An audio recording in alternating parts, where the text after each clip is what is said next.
Hello, my name is Joseph Woo and I'm a graduate student at Cambridge. In this video, I'll explain the red herring, a rhetorical device and fallacy that is often difficult to spot. Let's begin with an example from law. Imagine an attorney prosecuting a person for murder.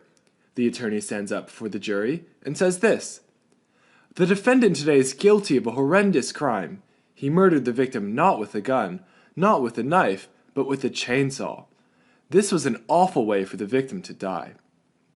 Is this a good argument? Given the tools of logic we've learned from Wi-Fi, not really.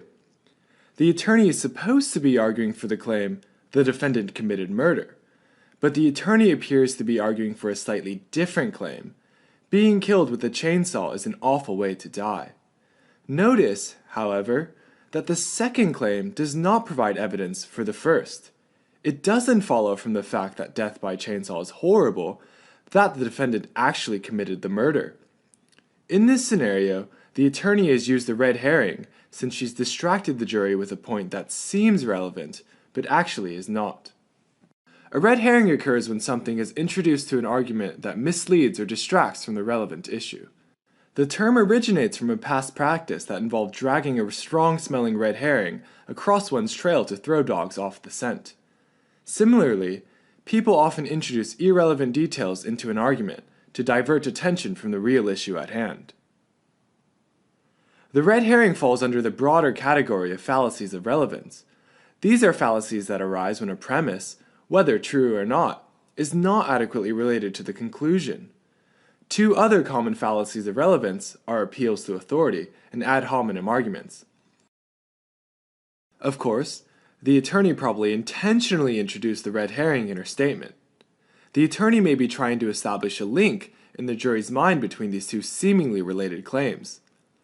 Once the jury reflects on how horrible it would be to be killed with a chainsaw, they might begin associating the crime with the defendant instead of questioning the attorney's assumption that the defendant actually committed the crime.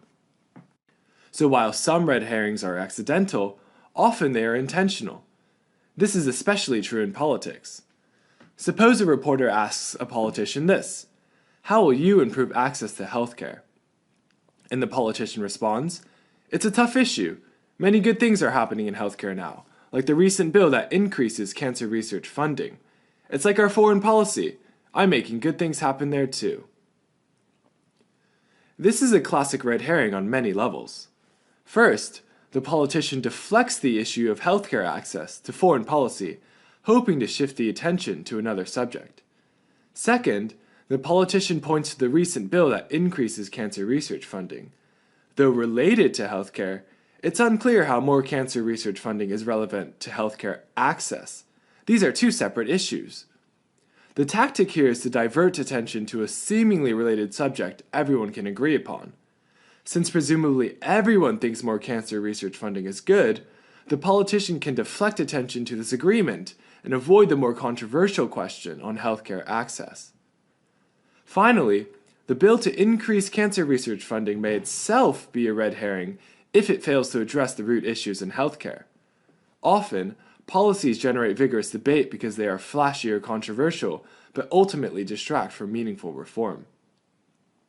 Consider another example of how red herrings can be used to manipulate the media.